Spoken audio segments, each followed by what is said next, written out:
Prologue. Jérémie. Marseille, lundi 26 décembre. Tu vas t'en sortir, H, assurai-je en ouvrant la porte de mon appartement. Je sais que ce sera difficile, mais... Une forte odeur de peinture me saisit. Les mots s'étranglent dans ma gorge. De surprise, je lâche ma valise et je m'avance dans la pièce, éclairée par la grande baie vitrée. Jérémie, lance ma sœur à l'autre bout du fil. Je te rappelle, H, dis-je d'une voix rauque. L'endroit est méconnaissable, et bien sûr il est vide. Sky est parti. Mes doigts effleurent le message qu'elle m'a laissé sur le mur. Un miaulement en provenance du balcon attire mon attention. Fidèle à son poste, le chat me fixe de ses grands yeux jaunes, impatient que j'aille chercher ses croquettes. Encore sonné par ce que je viens de découvrir, je lui ouvre la porte-fenêtre. Il se faufile à l'intérieur et se frotte contre mes jambes. Plus tard, 4-3, murmurai-je en avisant un paquet cadeau posé sur mon matelas. Je m'approche et je déchire le papier rouge brillant. Le coin d'une boîte en carton apparaît. « Shit !» m'écriai-je en comprenant de quoi il s'agit. Le félin saute sur la table basse et me regarde avec dédain. « Tu n'es qu'un abruti », semble-t-il me dire. « Ça, c'est sûr », pensai-je, atterré, en tirant ma valise à l'intérieur. Puis je claque la porte d'un geste rageur. Chapitre 1. Sky. Mercredi 21 décembre. Marseille, 4 jours plus tôt. À demain à Paris, Sky. Déclare mon meilleur ami en me serrant dans ses bras malgré mes vêtements tachés de peinture fraîche. D'ici là, ne travaille pas trop, d'accord? Et ce soir, pense aussi à t'amuser. J'y compte bien, dis-je avec un sourire. Tu me connais. Surtout qu'ici, pensai-je, tout le monde ignore qui je suis. Dans la capitale, c'est un peu plus compliqué. Tu pourrais rencontrer quelqu'un? Ajoute Denis avec un clin d'œil. Tu ne m'as pas écouté? Répliquai-je, amer. Ici, personne ne sait qui je suis. Et je n'ai aucune intention de révéler mon identité. Pourquoi un homme ne pourrait être séduit que par ta renommée ou par ton compte en banque? Demande-t-il. Tu sais très bien pourquoi, Denis. Non, je ne sais pas, rétorque-t-il. Tu es une fille géniale, intelligente, bourrée de qualités. Fin de la discussion, coupai-je. Il soupire, hésite un instant et ouvre sa valise. Il en sort un petit paquet qu'il me tend. Tiens, Sky, c'est un cadeau de Noël anticipé. Je fronce les sourcils. On ne passe plus le réveillon tous ensemble? Mais si, sourit-il. Avec Matt et sa famille, aux Madelines, pensai-je, rassuré. Mon meilleur ami est propriétaire dans le marais d'un salon de thé en vogue. Intrigué, je prends le paquet et je déchire le papier brillant. Je découvre un tissu rouge sombre qui protège une jolie fiole en verre de la même couleur, fermée par un petit bouchon en liège. Sur l'étiquette qui l'accompagne, je lis, en espagnol, « Potion de amor ». Un filtre d'amour, m'esclaffai-je, incrédule. En provenance directe du Pérou, précise Denis avec fierté. Tu vois, j'ai pensé à toi pendant mon voyage de noces. Depuis quand tu crois à ce genre de conneries? Me moquai-je. Tu t'es fait arnaquer. Il secoue la tête d'un air entendu. La vieille femme qui m'a vendu cette potion est une chamane très puissante. C'est une recette utilisée depuis la nuit des temps dans son village. Peut-être, lâchai-je, peu convaincu, mais je n'ai aucune intention de boire ce truc. Il pourrait contenir de la drogue ou même de la pisse de lama. Mais non, rit-il. Elle m'a assuré que le filtre était à base de plantes traditionnelles d'Amérique du Sud. Tu n'es pas non plus obligé de le boire. Tu peux aussi en mettre sur tes vêtements. On va tester tout de suite, dis-je en débouchant la fiole. Une odeur étrange s'en dégage, pas très agréable sans être nauséabonde. Je grimace, ou pas, ajoutai-je en la rebouchant. N'en gaspille pas, dit Denis avec douceur. Attends de rencontrer quelqu'un qui te plaise. Pourquoi moi je lui plairais? Soupirai-je.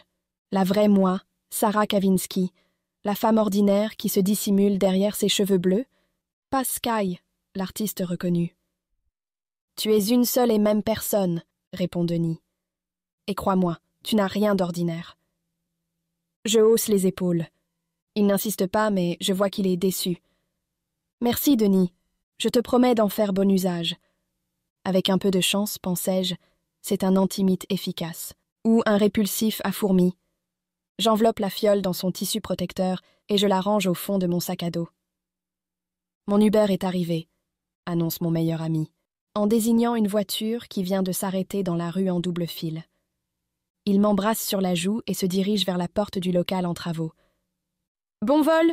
lançai-je en remontant sur mon échelle. Moi, je rentrerai demain en début d'après-midi, dès que j'aurai terminé. Écouteurs dans les oreilles, je me remets aussitôt à la tâche avec en fond sonore Anti-Hero de Taylor Swift, dont les paroles semblent s'adresser à moi. Chapitre 2.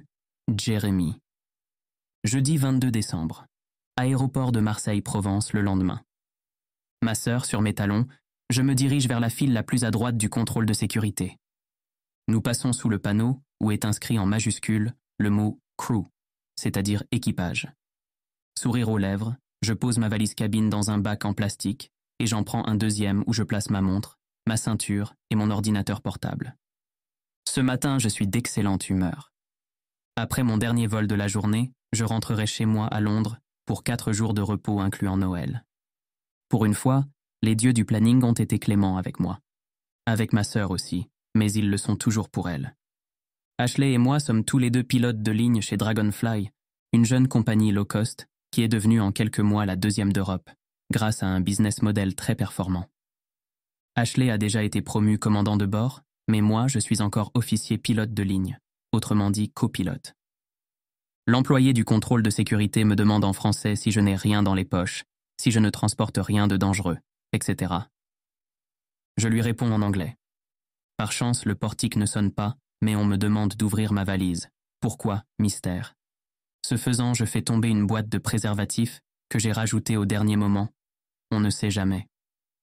Cela déclenche l'hilarité d'un de mes collègues commandant de bord, un Espagnol nommé Miguel. C'est un abruti de première qui ne rate pas une occasion de me rabaisser. « Quel maladroit à l'argent !» se moque-t-il. « Tu crois vraiment que tu vas t'en servir ?» Je fais mine de l'ignorer. « Boucle-la !» lâche ma sœur qui vient de passer sans encombre. Aussitôt, il perd son sourire. « Ça va, je plaisantais », grommelle-t-il. « Bon vol, Captain Commando », ajoute-t-il à mon intention. Écarlate, je lui dresse mon majeur. Ce surnom stupide me poursuivra donc pendant toute ma carrière? Ashley ne fait aucun commentaire. Quelques minutes plus tard, elle et moi sommes sur le tarmac. Fait très inhabituel, il neige, mais les flocons fondent aussitôt qu'ils se posent sur l'asphalte. Je frissonne dans mon fin manteau bleu marine. Température réelle, 0 degré. Froid ressenti, -30. Saleté de neige, saleté de région, saleté de pays. Vivement que je rentre en Angleterre. Nous nous dirigeons vers le Boeing 737 qui sera le nôtre pour nos 4 vols de la journée. Le nom de l'appareil est Godzilla, choisi par les passagers via un sondage sur l'application. Et son fuselage a été décoré par un artiste, j'ai oublié lequel, en échange de la gratuité à vie sur tous les vols. Encore faut-il que l'artiste en question ait envie de voyager sur une compagnie ultra low cost, où un passage aux toilettes coûte 1 euro. « H, je peux piloter ?» demandai-je. « Non, je voulais faire ce premier vol, à moins que tu n'aies une bonne raison. »« Je suis l'aîné ?» hasardai-je. « Certes, d'environ 2 minutes, » se moque-t-elle. « Ça fait une éternité que je n'ai pas atterri à Dublin. 2 jours, en vérité. Mais ici, c'est Marseille, la ville où une sardine a bouché le port. On n'est pas à une petite exagération près. »« Alors, c'est oui ?» insistai-je. « Non, rit-elle. Tu feras le vol suivant. Aujourd'hui, le chef, c'est moi. Ashley est le chef depuis qu'on est né, pensai-je. Elle ébouriffe mes cheveux coiffés avec soin. Je me dérobe en protestant. Je te laisserai peut-être le manche si tu avoues que tu n'as aucune envie de te geler les fesses à 5 heures du matin, dit-elle. En effet, si c'est moi le pilote aux commandes, je n'aurai pas à effectuer la visite pré-vol autour de l'avion pour vérifier que tout est en ordre. Je pourrai rester bien au chaud dans le cockpit pour commencer à configurer l'appareil. Il y a de ça, oui, grommelai-je.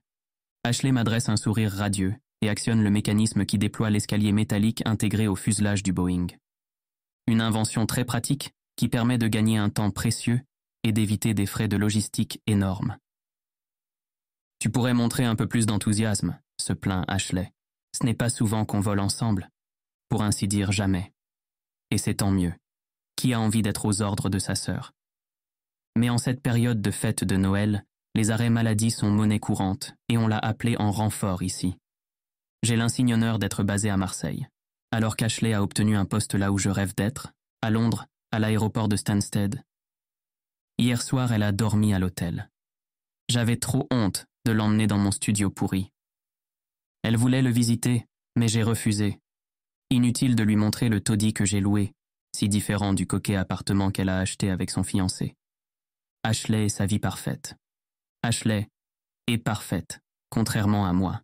« Tu rêves, Jerry ?» lance-t-elle depuis l'intérieur du Boeing. « Quand a-t-elle ouvert la porte ?» me demandai-je. Je hoche la tête et je monte les marches 4 à 4. Mon cerveau se met en mode concentré. Jusqu'à 16 heures, la journée va être longue. Mais après mon dernier vol, je prendrai l'avion pour Londres Stansted, cette fois en tant que passager. 3 heures plus tard, je serai enfin chez moi. Chapitre 3 Sky. Avancez, madame, dit l'agent de sécurité en me faisant signe de passer sous le portique. Sans surprise, il sonne. J'écarte les bras et l'employé se met à scanner chaque centimètre carré de mon corps. J'ai une broche, expliquai-je en montrant la fine cicatrice au creux de mon avant-bras gauche. Je pense en avoir terminé, mais le sort en a décidé autrement. Veuillez ouvrir votre bagage, commande un deuxième agent de sécurité en désignant mon sac à dos fatigué qu'il vient de déposer sur une table prévue à cet effet. Je m'exécute à contre-cœur. Il fouille à l'intérieur et en sort un tissu rouge sombre qui contient le filtre d'amour que Denis m'a offert. Et merde! Les liquides sont interdits, déclare l'employé qui inspecte la fiole comme si c'était une grenade prête à exploser. Il fait moins de 100 millilitres, objectai-je. Peut-être, mais vous auriez dû le mettre là-dedans, répond-il en désignant le sachet transparent où se trouvent déjà mon dentifrice et mon démaquillant. Je suis désolée, je vais l'y... C'est du parfum? Coupe-t-il en ouvrant le bouchon de liège. Si l'on veut, pensai-je. Oui, dis-je en me retenant de rire devant sa moue dégoûtée. Il referme le flacon à la hâte et me le tend. Je le remballe et le range aussitôt. La prochaine fois, n'oubliez pas, gronde-t-il en me faisant signe de m'en aller. Je ne me fais pas prier. En attendant mon vol, j'erre dans le terminal 2. Je visite l'unique boutique remplie d'articles made in Provence, ou plutôt made in China. J'achète une bouteille d'huile d'olive locale et 2 saucissons hors de prix pour Denis, histoire de ne pas arriver au réveillon les mains vides. Je prends aussi une grande boîte de calissons pour les sœurs de Matteo qui sont très gourmandes, surtout la plus petite. Enfin, je choisis pour moi quelques miniatures de whisky et de vodka, on ne sait jamais. Comme la queue est interminable devant l'unique café, je vais chez le marchand de journaux, à la recherche d'un magazine pour me distraire pendant le voyage. La couverture du dernier Rolling Stone attire mon attention. C'est une photographie en noir et blanc des 5 membres du groupe de rock Camden Town, dont une jeune femme, qui font des grimaces à l'objectif. Le titre est « Les génies du rock français viennent de sortir un nouvel album ». Ils semblent heureux et très complices. L'un d'eux tient la femme par la taille. J'ai lu quelque part qu'ils étaient mariés et qu'ils avaient une petite fille. Moi, ça ne m'arrivera jamais, soupirai-je en prenant le magazine sur l'étagère. Mon regard glisse vers les revues de street art. Le dernier numéro de Graffiti Art est consacré à la fresque géante que l'artiste Rioma vient de réaliser sur un immeuble du 13e arrondissement. Il a encore progressé, pensai-je, sourire aux lèvres. Je me dirige vers la caisse, le Rolling Stone à la main. Je le lirai en écoutant le nouvel album de Camden Town, qui, j'en suis sûre, sera aussi bon que les précédents.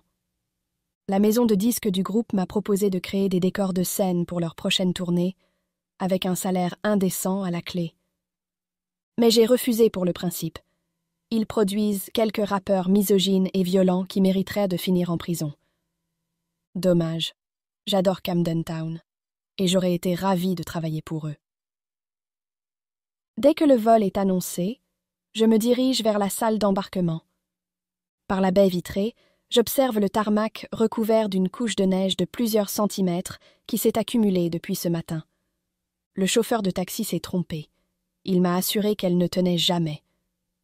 Il m'a appris que les 2 derniers gros épisodes neigeux dataient de 1987 et 2009. Mais avec le dérèglement du climat, tout est possible. Je frissonne. Le froid est glacial. Le système de chauffage laisse à désirer. Je tire mon sweat de mon sac à dos et je l'enfile à la hâte par-dessus mon pull. Il n'est pas très propre, c'est le moins que l'on puisse dire, mais ça fera l'affaire. Soudain, l'agent d'escale donne le signal du départ. Nous n'avons que quelques minutes pour rejoindre l'appareil et monter à bord, car nous sommes censés décoller dans un quart d'heure. Mais les voyageurs ne semblent pas pressés. Ils s'arrêtent tous pour photographier l'avion, dont les flancs sont peints de couleurs vives. On y voit le monstre Godzilla piétiner Tokyo dans un nuage de fumée. À mon tour, je prends quelques clichés. J'en envoie 2 à Matteo et j'entreprends de rédiger un message pendant que je grimpe l'escalier métallique. Beau travail, Walsh. Tu t'es surpassé. Qu'est-ce qu'ils t'ont offert en échange? Un sachet de cacahuètes gratuit? Le passager devant moi bougonne. J'espère que ce coucou ne va pas tomber en panne et qu'on ne va pas se cracher. Je lève les yeux de mon téléphone et j'aperçois le pilote qui nous observe, bras croisés devant la porte ouverte du cockpit. Notre flotte est l'une des plus sûres au monde, répond-il, agacé. Ce coucou, comme vous dites, est un Boeing 737 de près de 80 tonnes. Et surtout, c'est moi qui le pilote. Mon nom est l'argent. Et, c'est bien connu, l'argent ne tombe pas du ciel. Je me mords la lèvre pour ne pas éclater de rire. Son accent anglais très prononcé est plutôt sexy. Très droit dans son bel uniforme bleu marine, l'homme est jeune. Il n'a pas plus de 25 ans. Rasé de près, il est grand, mince et séduisant. Il a les cheveux châtains et porte des lunettes à fine monture. Son teint est pâle, bien différent du mien. Ma peau est mate, car je travaille souvent à l'extérieur. Je croise son regard. Il pince les lèvres. « Bonjour » lançai-je en passant devant lui. Il se contente de hocher la tête et disparaît dans le cockpit. La courtoisie est une option payante au même titre que le choix de son siège ou l'ajout d'un bagage, pensai-je, agacé. Je salue une hôtesse qui, elle, me rend mon sourire. Puis, je me dirige vers ma place, située quelques rangs plus loin. Chapitre 4. Jérémie. Les gens pourraient quand même mettre des vêtements propres, pensai-je, irrité, quand la dernière passagère monte à bord. Elle est affublée d'un jean troué et d'un sweat taché, comme si on l'avait aspergée de peinture. Des cheveux bleus électriques mi-longs dissimulent en partie son visage. Une adolescente rebelle, sans doute. À tous les coups, ses parents sont divorcés et elle va à Paris pour fêter Noël avec son père. Elle range son téléphone dans la poche d'un sac à dos dans un état lamentable. Ses ongles sont de la même couleur que sa chevelure. Du plus mauvais goût, donc. Elle me salue en français. J'ai l'impression que son haleine sent l'alcool. Je me suis trompé. Ce n'est pas une adolescente, mais une femme de 25, 30 ans peut-être. Elle m'est encore moins sympathique. Une gamine passe encore, mais une adulte avec un look pareil? Une cassos à coup sûr. Pas étonnant qu'elle ait choisi de voyager avec notre compagnie ultra low cost, qui casse les prix en faisant des économies sur tout, nos salaires, en particulier. Il n'y a que la sécurité qui ne soit pas l'objet de restrictions budgétaires. Je verrouille la porte du cockpit, et je m'assois sur le siège de droite, réservé au copilote. Plus que de vol, soufflai-je en mettant mon casque qui est en piteux état. Ashley a investi dans un casque Bose Aviation dernier cri, beaucoup plus confortable et surtout plus efficace pour entendre les communications radio. Mais ma sœur jumelle gère bien mieux ses finances que moi. L'ordinateur de vol est programmé pour nous rendre à LFPO, c'est-à-dire Paris-Orly. Nous n'avons plus qu'à attendre la clairance de roulage puis de décollage, du contrôle aérien. Malheureusement, 6 avions doivent encore partir avant nous. Nous serons donc en retard. Je sonne et je demande un café pour moi, un thé pour Ashley. Quelques minutes plus tard, une des hôtesses arrive avec nos boissons chaudes.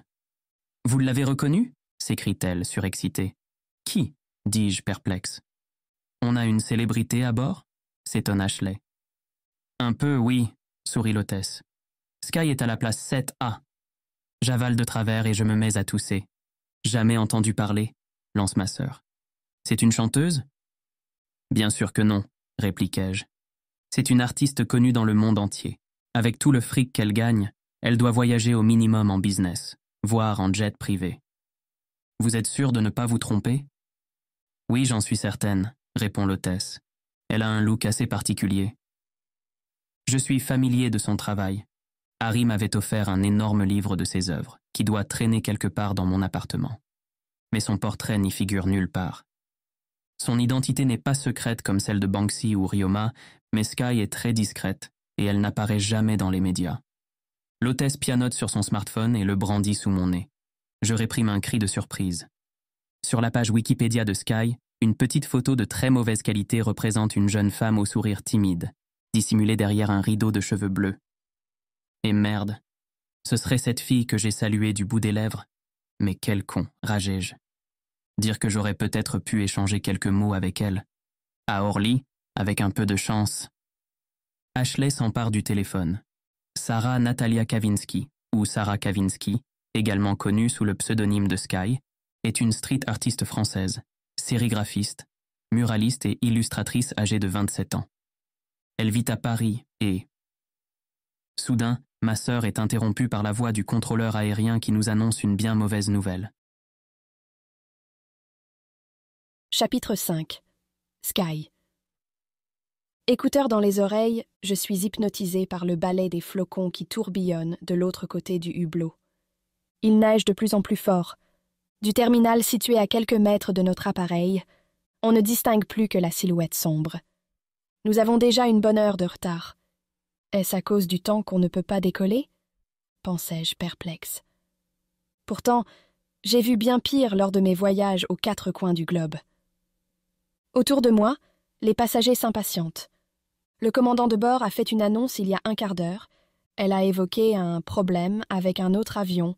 Ou alors, c'est le nôtre qui est en panne et elle n'a pas voulu nous inquiéter. Aucune importance. J'ai appris à m'accommoder de toutes les situations, surtout celles sur lesquelles je n'ai aucun contrôle. Au pire, je partirai demain. L'essentiel, c'est que je sois rentrée à Paris après-demain soir pour passer le réveillon de Noël en famille.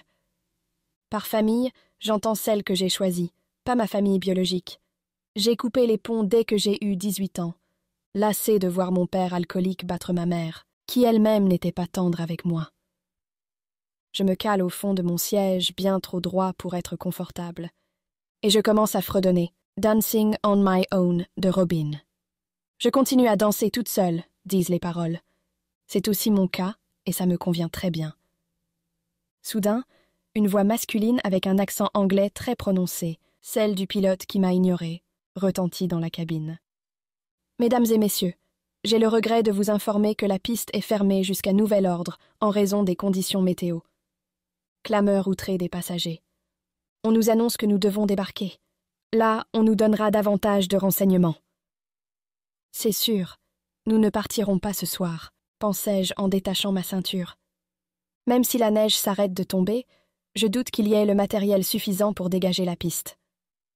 En tout cas, au dire du chauffeur de taxi, il n'y en avait pas en 2009, et les avions étaient restés cloués au sol pendant des heures. J'attrape mon sac à dos sous mon siège et je me dirige vers la sortie. Quand je passe devant le cockpit dont la porte est entr'ouverte, j'entends des éclats de voix. Le pilote maudit la terre entière en anglais, avec un très bel accent londonien. Amusé, je quitte Godzilla par l'escalier métallique. Chapitre 6. Jeremy. Assis en face d'Ashley sur une banquette du Starbucks Coffee, j'observe la foule des passagers qui se pressent dans le grand hall du terminal 1. Le 2 a été évacué, car le système de chauffage vétuste est tombé en panne. Je consulte ma montre et je soupire pour la 100e fois. Nous sommes coincés ici depuis 1 heure.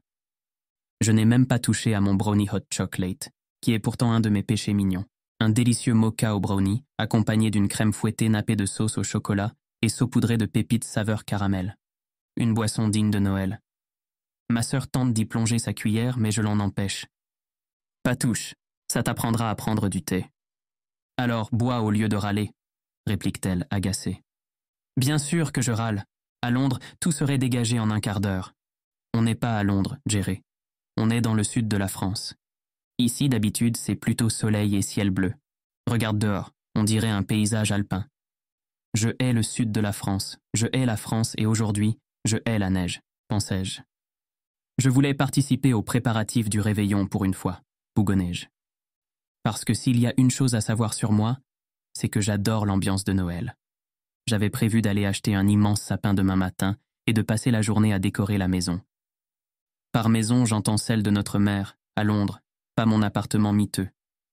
L'an dernier, je travaillais à cette période. J'avais tout raté. Ce n'est pas si grave, répond Ashley. Même si on ne pouvait rentrer que demain soir, il te resterait toute la journée du 24. Pas si grave pour toi, rétorquai-je. Toi, tu te fiches de Noël. Ça, c'est sûr, dit Ashley. Je suis bien contente que tu te sois proposé pour aider maman à préparer le repas du réveillon. Si tu savais à quel point je déteste cuisiner. Je hausse un sourcil. Pourtant, tu cuisines pour ton fiancé. Ashley hausse les épaules et s'absorbe dans son smartphone. J'évite de trop consulter le mien. La batterie est fatiguée et tient au mieux quelques heures. Je plonge ma cuillère dans mon onctueuse boisson chocolatée. C'est une explosion de saveurs qui me fait oublier pendant quelques secondes l'endroit où je me trouve. Jusqu'à ce que j'aperçoive tout au fond du café la passagère aux cheveux bleus, occupée à griffonner dans un petit carnet. Je n'arrive pas à croire que ce soit elle, Sarah Kavinsky. Je l'aurais imaginée plus belle, plus soignée, à l'image des jeunes femmes qu'elle aime représenter. Soudain, elle lève la tête et croise mon regard. Aussitôt, elle se détourne, comme si je l'avais prise en faute. Était-elle en train de nous observer? D'observer Ashley, peut-être? Ma sœur a beaucoup de succès. Dommage pour ses prétendants. Elle est fiancée à un banquier de la City aussi parfait qu'elle, et elle n'a aucune intention de rompre avec lui. Il est parfait, mais ennuyeux à mourir. Je consulte ma montre et je soupire à nouveau. L'avion pour Londres, où nous aurions dû nous trouver en tant que passagers, aurait dû décoller il y a 2 minutes. Agacé, Ashley m'envoie un coup de pied sous la table. Au moment où je vais répliquer, mon portable se met à sonner. C'est Harry, réalisai-je, le cœur battant. C'est la première fois qu'il m'appelle depuis des mois. Ma sœur me lance un regard désapprobateur. Aussitôt, je me lève et je me rue hors du café. Le hall est rempli de monde. Je décroche avec appréhension. Un instant. Je franchis les portes vitrées et je me retrouve à l'extérieur. Il neige encore plus fort. « Allô, Harry ?» dis-je hors d'haleine. « Salut, Jeremy », répond-il d'une voix neutre. Mon cœur se serre. Je ne m'habituerai jamais à entendre mon prénom dans sa bouche, alors qu'il ne m'appelait que par des petits surnoms affectueux, Love, Baby ou Babe en général. « Comment va… » commençai-je. « Un colis à ton nom est arrivé chez moi », coupe-t-il. « Un colis ?» m'étonnai-je. « Mais je n'ai rien commandé. » La seule qui recevra un cadeau de Noël cette année, c'est ma mère. On va dire que c'est une erreur et non un prétexte pathétique pour me revoir, répond Harry. Je n'aime pas le ton avec lequel il s'adresse à moi. Je ne cherche pas à te revoir, rétorquai-je. J'ai tourné la page. Ça m'a pris un peu de temps, mais… Pourtant, tu as consulté 12 fois mon profil LinkedIn ce mois-ci, se moque Harry. Je suis aussi allé fouiner du côté d'Insta, de TikTok, de Facebook, de Twitter, de Snap. Je l'ai même stocké sur Strava, très utile pour savoir où il est et avec qui il fait son footing. Vexé, je ne réponds pas. La prochaine fois, déconnecte-toi avant de m'espionner, s'esclaffe mon ex.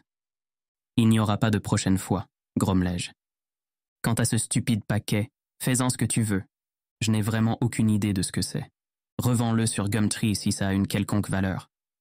Ne t'énerve pas, Jeremy. Je le dépose sur mon paillasson. Tu n'auras qu'à venir le récupérer à l'occasion. Tu rentres pour les fêtes?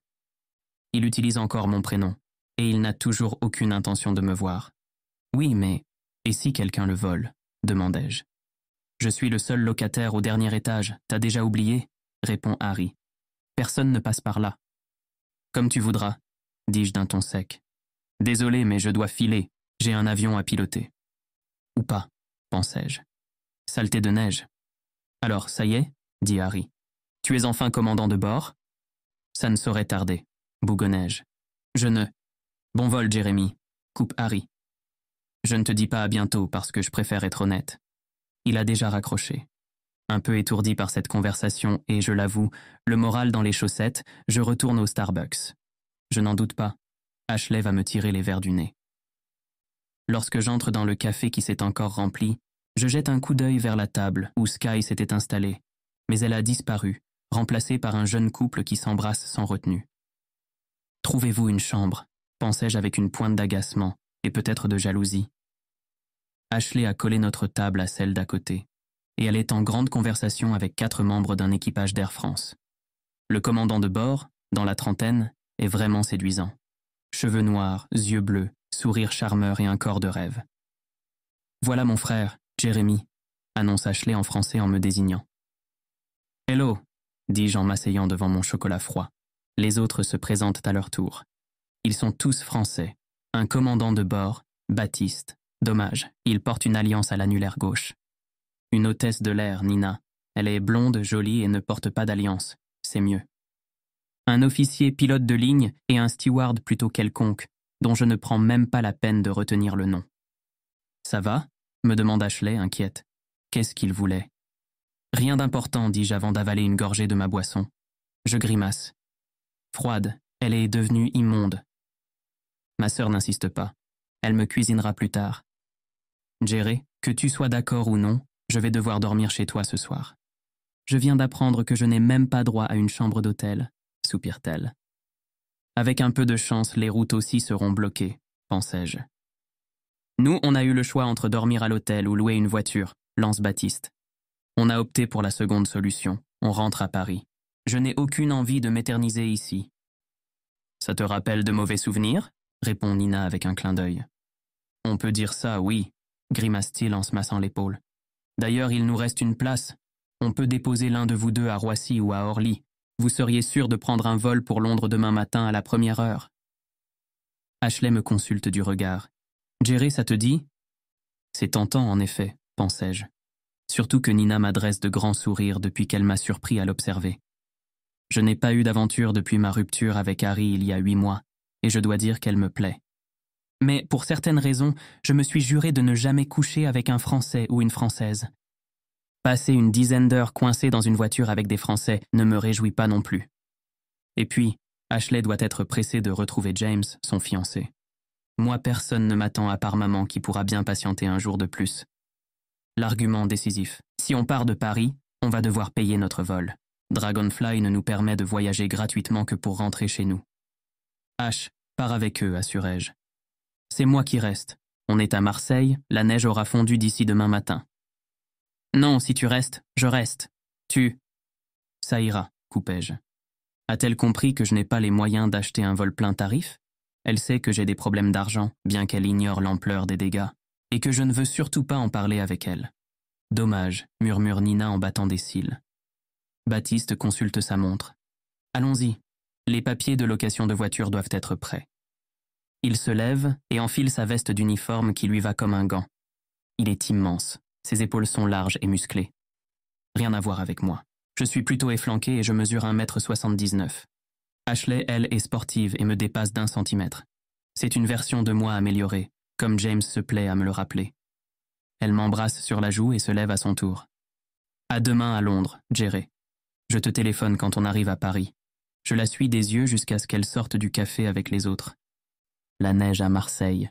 Il ne manquait plus que ça, pensais-je perplexe, en observant les passagers au manteau couvert de neige qui arrivent de l'extérieur. Je décide de chercher un endroit où dormir. Inutile de rentrer chez moi par ce temps. Quand je me lève, j'aperçois la casquette de Baptiste au pied de la chaise qu'il vient de quitter. Je la ramasse et hésite un instant à lui courir après pour le rattraper, mais je me ravise. Je la glisse dans ma sacoche. J'ai toujours rêvé d'en avoir une, mais malheureusement elle ne fait pas partie de notre uniforme. Chapitre 7. Sky.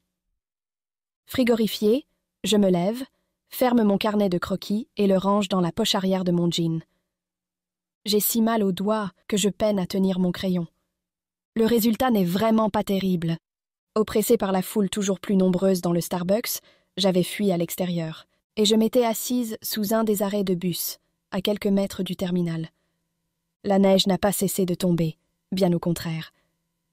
Une couche épaisse recouvre à présent la route. Les voitures et les cars laissent de profonds sillons boueux. Les passagers commencent à partir pour les hôtels des environs, à charge des compagnies aériennes. Pas Dragonfly, comme c'est stipulé dans les conditions générales de vente. Ces idiots se sont même débrouillés pour égarer ma valise qui, par chance, ne contient rien d'important. Bien sûr, je pourrais réserver un hôtel, mais je n'en ai aucune envie. Passer la soirée seule dans ma chambre ou seule dans le salon VIP d'un aéroport, quelle différence? De toute manière, j'ai prévu de travailler. Alors, autant ne pas perdre de temps. Je bâille de fatigue. Les jours précédents ont été éprouvants, mais j'ai mené ma tâche à bien, et je suis plutôt satisfaite du résultat. Denis, lui, est ravi. C'est l'essentiel. Je me dirige vers le terminal en prenant garde de ne pas glisser. Le froid me mord le visage. Je m'arrête un instant pour prendre dans mon sac à dos l'écharpe en laine aux couleurs arc-en-ciel que Denis m'a offerte à Noël dernier. Mathéo a eu la même. Elle est belle et chaude, mais pas très discrète. Pourquoi est-elle humide? Merde, m'écriai-je en découvrant que le filtre d'amour a coulé sur mes affaires. L'agent du contrôle de sécurité a dû mal fermer la fiole tout à l'heure. La moitié du liquide imbibe mon écharpe. Je rebouche le flacon avec soin en grimaçant. L'odeur n'est pas vraiment agréable. Et maintenant, j'en ai sur les doigts. J'éternue 2 fois. Je noue l'écharpe autour de mon cou, tout en me dirigeant vers le hall. Je me hâte vers les toilettes pour me laver les mains. Je slalome pour éviter les passagers et leurs valises. Tout à coup, je heurte quelqu'un et je manque de tomber à la renverse, mais il me retient par le bras. « Je suis désolée », m'écriai-je. Je reconnais un des pilotes de l'avion qui aurait dû m'emmener à Paris. C'est l'Anglais qui m'a ignoré. Je crois qu'il était aussi au Starbucks avec sa collègue. Il se baisse et ramasse mon carnet qui s'est échappé de ma poche. « Vous pourriez faire un peu plus attention », réplique-t-il en anglais. « Vous... » Il s'arrête net et écarquille les yeux, comme s'il me voyait pour la première fois. Gênée, je me dissimule derrière mes cheveux bleus. « Vous ne vous êtes pas fait mal ?» dit-il avec douceur, d'un ton presque mielleux. À quoi est dû son soudain changement d'attitude, pensai-je, perplexe. J'espère que ce n'est pas un effet de ce satané filtre d'amour. Je secoue la tête. Il me fixe en silence, comme s'il voulait me demander quelque chose. Ce type est bizarre. Bizarre, mais séduisant, me dit une petite voix. Et son accent est très sexy. Vous permettez ? Dis-je en désignant mon carnet qu'il tient toujours. Il se racle la gorge et me le tend. Pardon, jolie écharpe. Une écharpe sur laquelle s'est renversé le filtre d'amour de Denis. Je n'ai jamais cru à ce genre de bêtises, mais sa réaction est suspecte. Surtout qu'il n'a manifesté que du mépris à mon égard quand j'ai embarqué. Et si la potion fonctionnait vraiment ? Non, Sky, c'est ridicule.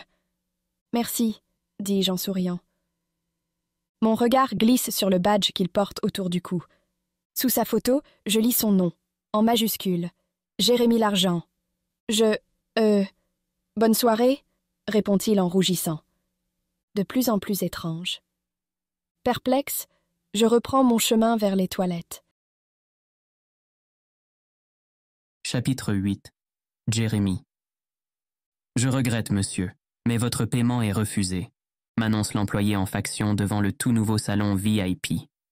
Après 1 heure passée sur un banc inconfortable à grelotter et à tenter en vain de m'endormir, je me suis résolu à acheter une entrée dans le lounge qui, selon mes collègues, vaut vraiment le détour. Le terminal 1 est flambant neuf. Les travaux se sont achevés le mois dernier. Désormais, Marseille possède un aéroport international digne de ce nom. Étrange, dis-je en massant mon épaule endolorie. Vous pouvez réessayer ? L'employé hoche la tête. Je compose à nouveau le code, mais ma visa ne coopère pas davantage. Je frotte ma carte contre la manche de mon uniforme. Cette fois, ça va marcher, assurai-je. Vous êtes sûr que votre compte en banque est bien approvisionné ? Demande-t-elle perplexe. Évidemment, m'écriai-je vexé. Quoique, pensai-je. Mon estomac émet un gargouillis sonore. Et pour cause, je meurs de faim. J'ai échangé ma salade de pâtes maison contre l'infect sandwich industriel d'Ashley qui m'a regardé avec les yeux du chat poté de Shrek. Je n'ai pas pu en avaler plus d'une bouchée. La cuisine est le seul domaine où je suis meilleur que ma sœur. Pour le reste, on va réessayer, soupire l'employé. Mais d'abord, je vais faire passer ces 2 personnes, si vous n'y voyez pas d'inconvénient. Elle désigne un quadragénaire tiré à 4 épingles dont la valise coûte sans doute 1 mois de mon salaire. Derrière lui se tient Sky, la street artiste, absorbée par son téléphone. Il ne manquait plus qu'elle. Je l'ai ignorée lorsqu'elle est montée à bord. Et il y a 1 heure, quand je l'ai croisée au rez-de-chaussée, j'ai été incapable d'échanger 3 mots avec elle. Jolie écharpe, et tout ce que j'ai pu lui dire. Pathétique. Cette fille est vraiment étrange. Sans ses cheveux immondes qui lui cachent le visage, elle serait bien plus attirante. Tout à l'heure, j'ai eu le temps d'apercevoir ses beaux yeux bleus. Je m'éloigne de quelques pas afin de consulter le solde de mon compte courant. Je suis dans le rouge depuis qu'Ashley et moi avons acheté un robot aspirateur-laveur dernier cri à notre mère pour Noël. C'est ma sœur qui en a eu l'idée, et je n'ai pas osé lui dire que pour moi c'était hors de prix. Shit, lâchai-je en découvrant qu'il ne me reste que 12 €. L'accès au salon en coûte 60. Je ne suis pas à découvert, c'est déjà ça. Dépité, je fais volte-face, et je me retrouve nez à nez avec Sky qui me lance un regard interrogateur. Elle a compris ? Me demandai-je honteux. Madame ? Fait l'employé en lui faisant signe d'approcher. Sky lui tend une carte dorée, sans doute un programme de fidélité de SkyTeam ou de Star Alliance. Ce monsieur est avec moi, dit-elle en me désignant. Jérémy, où étais-tu ? Ajoute-t-elle à mon intention. Je t'ai cherché partout. C'est une plaisanterie, pensai-je. Abasourdi, je la fixe sans rien dire. Bien sûr, répond la femme, pas dupe, avec un petit sourire en coin. Bienvenue. Sky me fait signe de la suivre. Je réalise qu'elle a dû lire mon prénom sur mon badge. Merci, balbutiai-je en passant le portillon d'accès qui vient de s'ouvrir. Sky hausse les épaules. Je voyage seul aujourd'hui et j'ai la possibilité d'inviter quelqu'un. Alors, autant vous en faire profiter, monsieur l'Argent. Jérémy, corrigeai-je en lui tendant la main. Elle hésite un instant puis la serre. Ses doigts sont glacés. Sky, répond-elle sans surprise. Je vous souhaite une bonne soirée. Elle est interrompue par une autre employée qui vient nous présenter tous les services que le salon peut nous offrir. Buffet à volonté, lit pour se reposer. Ils sont malheureusement tous occupés ce soir. Fauteuil détente, douche et même sauna. Et enfin, je peux vous inscrire à un soin du visage Clarins, dit l'employé. Il reste encore 1 ou 2 places à partir de 22 heures, conclut-elle après avoir consulté une liste sur son iPad. Sans façon, merci, répond Sky. C'est inclus dans le prix d'entrée ? Demandai-je méfiant. Bien sûr, mais, commence l'employé. C'est Noël avant l'heure, exultai-je. Allez-y, inscrivez-moi. Sky éclate de rire devant mon enthousiasme. Je m'adressais plutôt à madame, sourit l'employé. Il existe des soins pour hommes en institut, mais pas ici. En institut, ils ne sont pas gratuits, répliquai-je. Je m'appelle Jérémy l'Argent, ajoutai-je en désignant son iPad. Elle acquiesce et tape mon nom. Si vous préférez, nous proposons aussi des manucures, dit-elle à l'intention de Sky. D'accord, moi c'est Sarah Kavinsky, répond-elle. Je réprime un sourire. Je le savais déjà. L'employé nous accompagne vers des banquettes en velours bleu. Vous avez de la chance, une table vient de se libérer, annonce-t-elle avant de nous souhaiter une agréable soirée. Elle s'éloigne pour accueillir de nouveaux passagers. Sky pose son sac à dos et s'assoit. Bon, je vais, commençai-je en désignant les tabourets de bar inconfortables au fond du salon. Cette table est assez grande pour nous deux, répond-elle avec douceur. Elle m'indique la place à côté d'elle sur la banquette en demi-cercle. Je bredouille des remerciements, enlève mon manteau et m'installe près d'elle à distance raisonnable. Je remarque qu'elle porte un gros pansement sur la joue droite, mais je n'ose pas lui demander pourquoi. Cette fille m'intimide. Dire que c'est une des artistes contemporaines les plus en vogue du moment, je n'arrive pas à croire que je vais passer la soirée avec elle. Devrais-je lui dire que je sais qui elle est ? Ou alors feindre l'étonnement quand elle me révélera son identité, si elle me la révèle.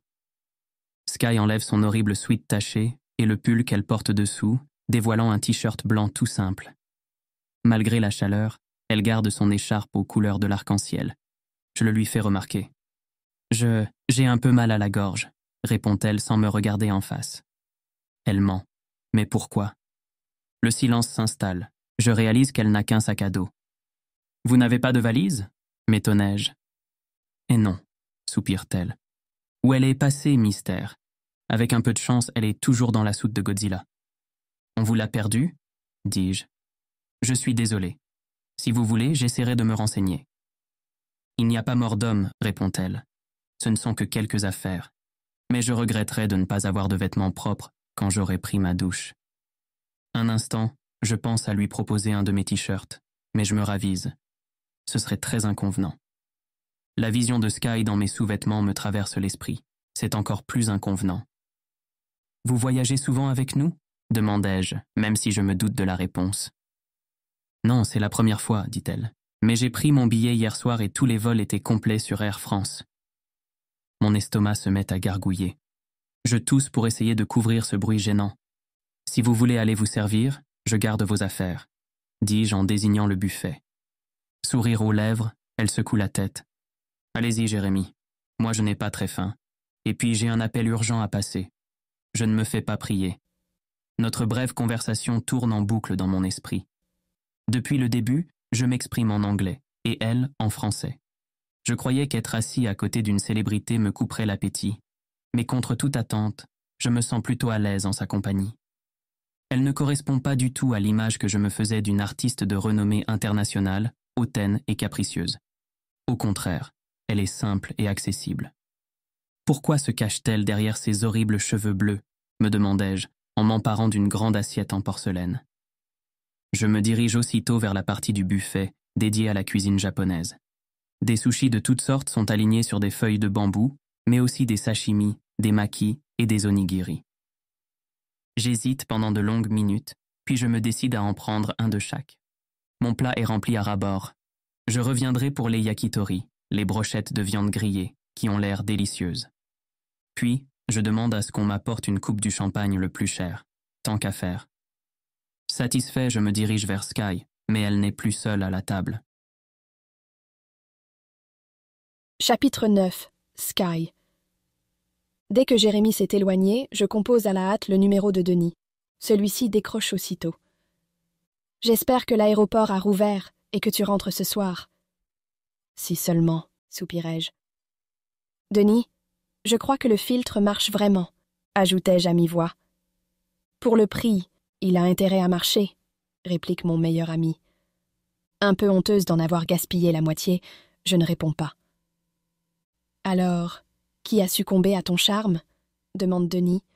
« Je ne dirais pas qu'il a succombé, mais sa réaction... » « Quel est son nom, son âge, sa profession ?» me presse-t-il. « Du calme, Denis, » se moque une voix masculine. C'est celle de Marc, son mari. Je l'ai rencontré l'été dernier, et ces deux-là paraissaient fous amoureux. Je ne l'ai vu que 3 fois, car je voyage beaucoup en ce moment. En 6 mois, j'ai dû passer moins de 2 semaines à Paris. Je suis fatiguée d'être toujours par Mons et par Vaux, mais rester en place est pour moi bien plus difficile. « Désolée, je vous dérange, » dis-je en consultant mon portable qui marque 21 heures. « Mais non, pas du tout, » répond Denis. « On invente une nouvelle recette d'entremets au chocolat. » Marc se met à rire. « J'invente, tu me déconcentres. Pourquoi tu ne sors pas avec Mathéo comme il te l'a proposé? Vous goûterez mes pâtisseries en rentrant. » Quand j'étais en couple, pensais-je, il n'était pas question que je fasse quoi que ce soit sans mon petit ami. Il était jaloux, n'avait pas confiance en moi et n'aimait pas mon entourage dont il m'a coupé peu à peu. Tout le contraire de Marc qui refuse que Denis change ses habitudes pour lui. Je leur résume la situation et ma rencontre surréaliste avec le beau pilote, qui me semble beaucoup plus sympathique que lorsque j'ai embarqué. « Si ce gars te plaît, fonce », lance mon meilleur ami. « Je n'ai jamais dit qu'il me plaisait, » dis-je. « Je voudrais juste savoir si son attitude étrange est liée au filtre. » Alors, aborde quelqu'un d'autre, et tu en auras le cœur net. « Mais qui ?» murmurai-je, perplexe, avant de raccrocher. J'aperçois un homme brun, plutôt petit mais séduisant, qui sort de la zone des douches et qui vient dans ma direction. Ses cheveux sont encore humides. Quand il s'installe à la table voisine où se trouvent ses affaires, nos regards se croisent. « Hello » lançai-je sans réfléchir. « Hola » répond-il en m'adressant un sourire. « Sale temps, n'est-ce pas ?» poursuit-il en anglais avec un fort accent espagnol. Je hoche la tête. Nous échangeons quelques banalités. Je continue la conversation dans sa langue maternelle, que je parle couramment. Il se rapproche de moi, pour finalement venir s'asseoir à côté de moi sur la banquette. C'est sûr, le filtre fonctionne, pensais-je, interloqué. Sinon, pourquoi cet homme s'intéresserait-il à moi? Il ne sait pas qui je suis. Enfin, je ne crois pas. Nous ne nous sommes pas présentés, dis-je soudain. Je m'appelle Miguel, sourit-il. Miguel Herrera, pilote de Boeing 737 chez Dragonfly, lance-t-il en me tendant la main. Il manque de broyer la mienne. Jérémy, lui, a les mains fines et de longs doigts de pianiste. Je jette un coup d'œil dans sa direction. Il tourne encore autour du buffet, remarquai-je, amusé. Et moi, je suis Sky, dis-je, juste Sky, peintre en bâtiment. En un sens, c'est vrai, non? Pensai-je. Tu voyages seul? Me demande-t-il en observant mon annulaire, sans doute à la recherche d'une alliance. Je hoche la tête. Il sourit à nouveau. Toujours, oui, dis-je. Et j'adore ça. On peut faire de belles rencontres, murmurai-je. Il suit mon regard vers Jérémy, qui revient vers la table, une assiette remplie à ras-bord à la main. Il éclate de rire. J'espère que tu ne parles pas de lui. Tu sais qu'il est gai. Une vague de déception me traverse, que je réprime aussitôt. Hier, j'ignorais qui était Jérémy. Il me plaît, certes, mais pas plus que ça. En revanche, ça confirme l'hypothèse que le filtre est efficace. Vous vous connaissez? Interrogeai-je, alors que Jérémy pose son assiette sur la table un peu brutalement. On est collègues, répond-il en fusillant Miguel du regard. Sky, je te présente Captain Commando, expert en atterrissage dur, s'esclaffe Miguel. Je me demande d'où lui vient ce surnom. Je sais que l'expression « aller commando » signifie sortir de chez soi sans sous-vêtements. Peut-être que Jérémy n'en porte pas? Me demandai-je, perplexe. Je t'emmerde, Herrera, rétorque Jérémy en dressant son majeur. Si tu retournais en enfer. Tu ferais bien de surveiller ton langage si tu ne veux pas avoir de problème, siffle le pilote espagnol. Jérémy ouvre la bouche pour répondre, mais je me lève et j'interviens aussitôt. Personne ne va avoir de problème. Miguel, j'ai été ravi de faire ta connaissance. Passe une bonne soirée et à une prochaine fois dans un avion peut-être. Comprenant que la conversation est terminée, il hoche la tête et se lève à son tour. Il range quelques vêtements dans sa valise, sans doute son uniforme qu'il a enlevé quand il s'est douché, et il se hâte vers le coin des tentes, sans un regard pour Jérémy qui hésite à entamer son repas. « J'arrive. Commence sans moi, » dis-je en me dirigeant vers le buffet. Je réalise soudain que je l'ai tutoyé. Peut-être que je n'aurais pas dû. Lui-même me parle en anglais, ce qui lui évite ce problème. Miguel et moi, nous nous sommes tutoyés tout de suite. Mais le tutoiement est beaucoup plus facile en Espagne. Je me retourne. Jérémy ne paraît pas fâché le moins du monde. Armé d'une paire de baguettes, il a déjà englouti 5 ou 6 maquis. Il faudrait me payer pour que j'en avale un seul, pensai-je en me dirigeant vers les plats plus classiques.